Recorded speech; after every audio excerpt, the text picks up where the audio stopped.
ఈ మధ్యకాలంలో సినీ అభిమానులు ఎక్కువగా మాట్లాడుకున్న మూవీ ఏదైనా ఉంది అంటే అది ధురంధర్ మాత్రమే.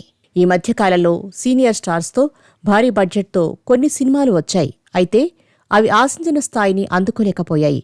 ఇది భారీతనంతో సందడి చేసే ఒక సినిమా అనుకున్నారు. కానీ బలమైన కథాకథనాలు, ప్రతి పాత్రకి ఒక ప్రయోజనం ఉండడంతో అసలైన విజయంతో ఈ సినిమా దూసుకుపోయింది. ధురంధర్ మూవీ 1300 కోట్ల మార్కును టచ్ చేసింది. ఈ మూవీ అన్ని వర్గాల ప్రేక్షకుల్ని మెప్పించింది. ఈ సినిమా చూడాలని మీరు భావిస్తే మీకు ఇది గుడ్ న్యూస్.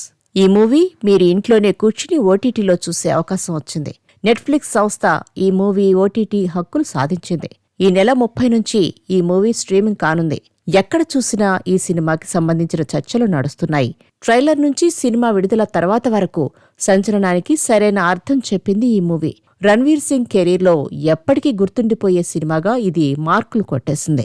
బాలీవుడ్లో అత్యధిక వసూళ్లను సాధించిన సినిమాల జాబితాలో ఒకటిగా ఇది నిలిచిపోయింది. డిసెంబర్ 5వ తేదీన విడుదలైన ఈ సినిమా తొలి ఆట నుంచే తన జోరును చూపించడం మొదలుపెట్టింది. ఓటీటీలోకి కూడా రానుండడంతో అభిమానులు ఇక పండగ చేసుకోవచ్చు.